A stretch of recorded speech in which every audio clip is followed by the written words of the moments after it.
From many years ago, we have, like, you can get these very expensive coaches who fly in on their private jets, and then they fill you so much with your own testosterone, they send you out there onto that stage, tell you to keep your legs apart, and just give them wall-to-wall teeth.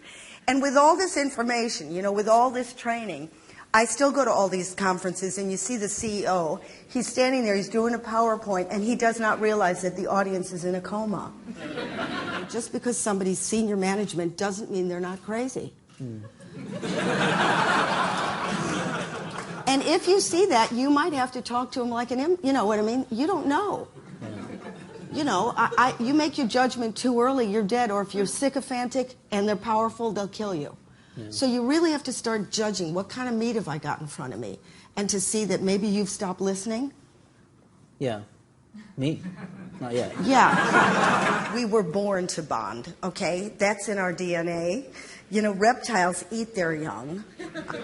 We don't do that one. We have cocktails. The minute we're born, we bond with our, whoever's taking care of you. Otherwise, we'd still be lying there in our own mess. The minute we hit the playground, you find your gang. This is so instinctive to us. So now here's the big question. What happens when you go into your office and put on the suit?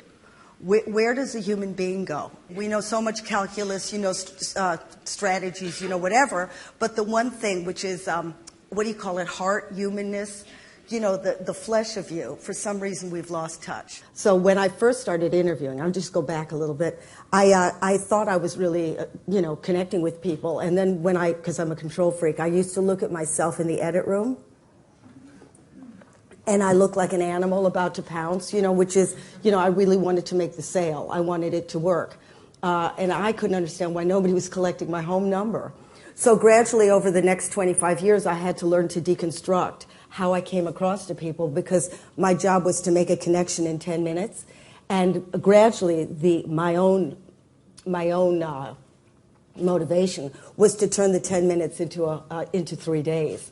So that's when I considered myself a success. When Hugh Hefner would say, you have 10 minutes, and eventually I'd move into the Playboy Mansion. You'll probably want to know how I did this. And there's no mistaking when you've got someone, and this isn't manipulation. We can tell when we're being manipulated. This is like the juice of rapport. The jargon around management and kind of innovation and that sort of thing, do you think that's helpful? Do you think that kind of causes more problems? I don't know what it means. Yeah.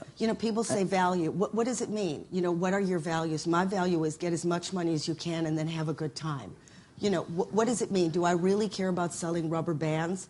I just want to be happy, right? And that takes a lot of work.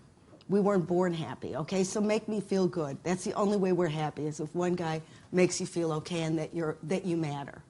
That's all we want on earth, really, more than money. Brilliant. Well, if you give her a round of applause, Thanks. I'm sure she'll feel like she matters.